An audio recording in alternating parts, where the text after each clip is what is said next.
નમસ્તે મિત્રો, દોસ્તો ઘણી પેઢી આવીને ગઈ અને ઘણા લોકો પણ આવીને ગયા, ઘણા જમાના પણ આવ્યા અને આગળ પણ આવશે, પરંતુ 1980 જેવો જમાનો હવે ક્યારેય પણ પાછો નહીં આવે। આ એ જમાનો હતો જ્યારે ગરીબી એટલે કંગાળી નહીં પણ સાદગી અને શાંતિ હતી। આ હું નહીં પણ આપણા વડીલો કહેતા। તો આજે હું તમને લઈ જઈશ 1980ના એ સુંદર જમાનામાં, જેમાં લોકો એકબીજા સાથે પ્રેમથી રહેતા અને એમના ઘરની ચાવી પાડોશીના હાથમાં આપી જતા। તો ચાલો મિત્રો, આજથી લઈને 45 વર્ષ પહેલાના જમાનામાં। બીજું મિત્રો, તમને દિલથી એક નિવેદન છે કે તમને આવા ભૂતકાળના અને આવા જૂના વિડીયો જોવા પસંદ હોય તો આ ચેનલને અત્યારે સબસ્ક્રાઇબ કરી દેજો, જેથી તમને આપણા ભૂતકાળના દિવસોને મારા આ જૂના અને સુંદર વિડીયો થકી જોઈ શકો। મિત્રો, આ એ જમાનો હતો જેમાં રૂપિયા ઓછા અને ખુશી વધુ હતી, સાધન ઓછા પણ સમાધાન વધુ હતા। નહોતા મોબાઈલ ફોન કે નહોતું ઇન્ટરનેટ, એટલે જ લોકોને નહોતું આટલું ટેન્શન। આજે તો લોકોને કામના ટેન્શનમાં પરિવાર સાથે શાંતિથી બેસીને વાત કરવાનો ટાઈમ પણ નથી। અને એક એ 80નો જમાનો હતો જેમાં લોકો કામ કરતાં કરતાં પણ હળીમળીને એકબીજા સાથે વાતો કરી લેતા, જેનાથી કામ પણ થઈ જતું અને મનોરંજન પણ થઈ જતું। આ એ જમાનાની એક ખૂબસૂરત શાન છે। આ બળદગાડું એ જમાનામાં એક મોટર ગાડીથી ઓછું નહોતું। બળદના ગળામાં બાંધેલી ઘંટીનો ટીન મધુર અવાજ સાંભળીને જ મન પ્રસન્ન થઈ જતું। ગામમાં જે પણ ખેડૂત પાસે આવા બળદ અને બળદગાડું હતું એને એક નસીબદાર ખેડૂત માનવામાં આવતો।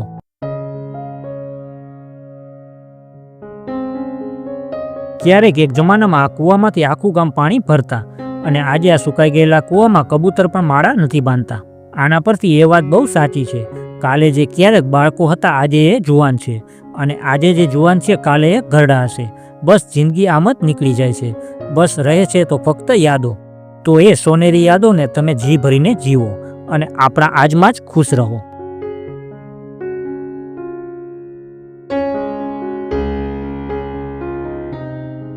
આજના આ સફરમાં હું તમને લઈ જઈશ આજથી 40 વર્ષ પહેલાના એ સુંદર જમાનામાં, જેમાં પાણી રૂપિયાનું નહોતું મળતું, ત્યારે લોકોમાં ઇન્સાનિયત જીવતી, લોકો એકબીજા માટે એમનો હક પણ જતો કરતા।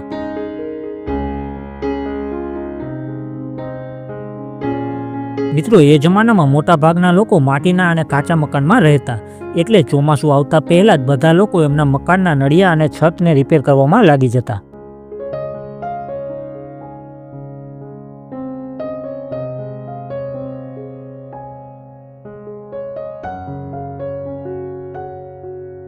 દોસ્તો, એ જમાનામાં ખેતીનું બધું કામ બળદ દ્વારા જ કરવામાં આવતું, જેમાં ખેતરમાં હળ હાંકવું, પશુ માટે ચારો લાવવો, વાવણી કરવી અને પાક તૈયાર થઈ ગયા પછી ઘરે લાવવો, આ બધું કામ બળદ દ્વારા જ થતું।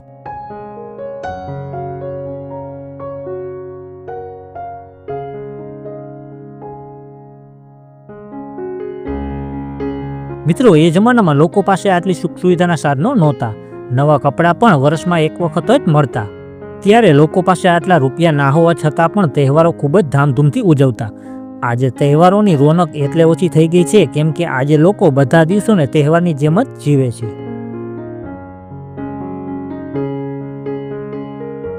એ જમાનામાં એક સામાન્ય માણસ ભલે ઓછું કમાતો પણ એ આવકમાંથી એમનું ઘર આરામથી ચલાવી લેતો, કેમ કે ત્યારે આજ જેટલા ખર્ચા નહોતા। આપણે લોકોએ ઘણી વખત વડીલો પાસે એ વાત સાંભળી હશે કે એ પણ શું દિવસો હતા, વગર લાઇટે પણ ભણી લેતા, વગર પંખે પણ સૂઈ જતા, વગર ગાડીએ પણ યાત્રા કરી લેતા, આરો વગરનું પાણી પણ પી લેતા, વગર દવાએ પણ સાજા થઈ જતા, અને ગેસ વગર પણ રોટલી બની જતી। આ બધા વગર આજે આપણે જીવવાની કલ્પના પણ ન કરી શકીએ।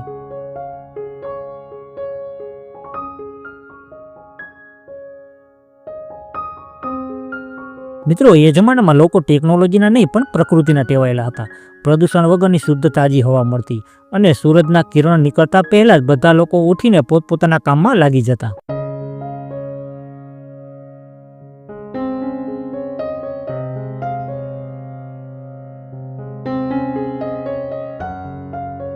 મિત્રો, પહેલા એક વ્યક્તિ 10 લોકોના પરિવારનો ખર્ચ પણ આરામથી ઉપાડી લેતો, આજે પરિવારના બધા લોકો કામ કરે છે છતાં પણ ખર્ચ આવક કરતાં વધારે છે। આજે આપણી પાસે બધું જ છે, મોબાઈલ છે, ગાડી છે, એસી છે, સુંદર મકાન છે, પરંતુ પહેલા જેવી શાંતિ નથી।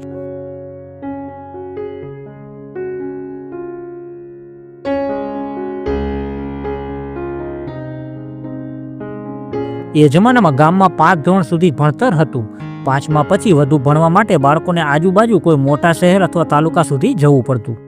તમે પણ આ રીતે સાયકલથી બહારગામ ભણવા માટે ગયા હોય તો મને કોમેન્ટમાં જરૂર જણાવજો.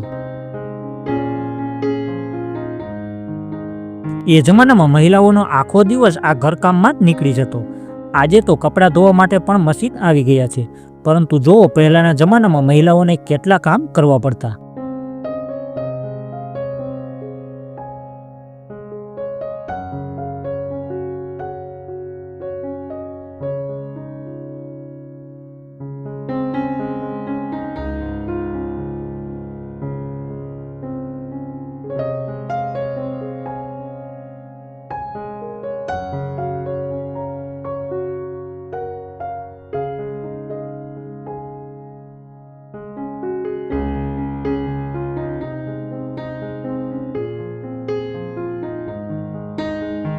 મિત્રો, હવે આગળ આજથી 40 વર્ષ પહેલાના દુર્લભ વિડીયો અને ફોટો તમને બતાવીશ, જે જોઈને તમને આંખમાં આંસુ આવી જશે.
મિત્રો, આવો હતો આજથી 40 વર્ષ પહેલાનો જમાનો.